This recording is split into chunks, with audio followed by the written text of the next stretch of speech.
আজকে আমরা জানব এই ভিডিওর মাধ্যমে যে অনলাইনে যদি আমরা কোনো প্রোডাক্ট সেল করতে চাই সেই ক্ষেত্রে কি কি ডকুমেন্টস রিকোয়ার থাকে, অর্থাৎ কি কি কাগজপত্রের প্রয়োজন পড়ে অনলাইনে সেল করতে গেলে যে কোনো ধরনের প্রোডাক্ট।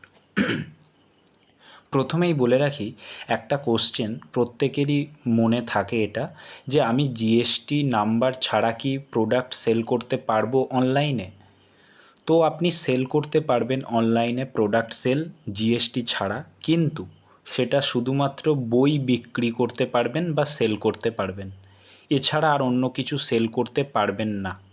ঠিক আছে, তো চলুন আমরা দেখে নেব এবার যে অনলাইনে যে কোনো ধরনের প্রোডাক্ট সেল করতে গেলে বা ই কমার্স যে প্ল্যাটফর্মগুলো আছে, ফ্লিপকার্ট, মিশো এবং অ্যামাজন, এই সমস্ত সাইটে প্রোডাক্ট সেল করতে গেলে হচ্ছে যেই কাগজপত্রের প্রয়োজন পড়ে। প্রথমেই যেটা প্রয়োজন পড়ে সেটা হচ্ছে ট্রেড লাইসেন্স এবং জিএসটি। তো ট্রেড লাইসেন্স সম্পর্কে আমরা জেনে নেব। ট্রেড লাইসেন্সের করাতে গেলে হচ্ছে তিনটে ক্যাটাগরি আছে, মানে এরিয়া ওয়াইজ আছে। সেটা কি কি বলে রাখি, একটা হচ্ছে পঞ্চায়েত এরিয়া, আর একটা হচ্ছে পৌরসভা বা মিউনিসিপ্যালিটি এরিয়া, এবং আর একটা যেটা সেটা হচ্ছে কর্পোরেশন। ঠিক আছে, তো ট্রেড লাইসেন্স করতে গেলে বেসিক্যালি পঞ্চায়েত এরিয়ায় হচ্ছে 150 টাকা, 3 বছরের জন্য 150 টাকার বিনিময়ে ট্রেড লাইসেন্স করা যায়, এবং যিনি অ্যাপ্লাই করবেন তিনি 100 থেকে 150 টাকা নেবেন।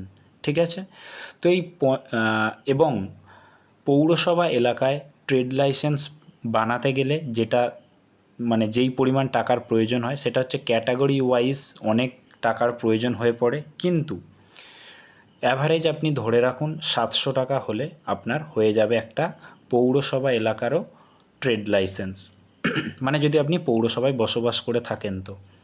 তো ট্রেড লাইসেন্স করতে গেলে কোন কোন ডকুমেন্টসগুলো আমাদের প্রয়োজন পড়ে সেটা আমরা জানব। প্রথমেই যেটা প্রয়োজন হবে সেটা হচ্ছে প্রপার্টি ট্যাক্সের রিসিপ্ট, অর্থাৎ আপনি যেই জায়গায় আছেন সেই জায়গার কারেন্ট আপনি যদি ট্যাক্স দিয়ে থাকেন, সেই ট্যাক্স দেওয়ার পর যে রিসিপ্ট কপিটা দেয় সেটা প্রয়োজন হয়ে পড়ে, এবং সেই জায়গার পর্চা, যেই জায়গার ওপর আপনি বিজনেসটা করবেন, এছাড়াও আপনার প্যান কার্ড। এই তিনটি জিনিসের সাহায্যে আপনি ট্রেড লাইসেন্স অ্যাপ্লাই করতে পারবেন, এবং সেটা অনলাইনে এছাড়াও সঙ্গে সঙ্গে পাওয়া যায়। অ্যাপ্লাই করার কিছুক্ষণের মধ্যেই আপনি পেয়ে যাবেন আপনার ট্রেড লাইসেন্স। ঠিক আছে, তো বিস্তারিত যদি আপনার কোনো কিছু কোয়ারি থাকে, আপনি ডেসক্রিপশানে আমার মোবাইল নাম্বার দেওয়া আছে, আপনি সেই মোবাইল নাম্বারে কল করতে পারেন। ঠিক আছে, তো এরপরে আমরা জানবো যে পরবর্তী যে জিএসটির ব্যাপারটা কি আছে।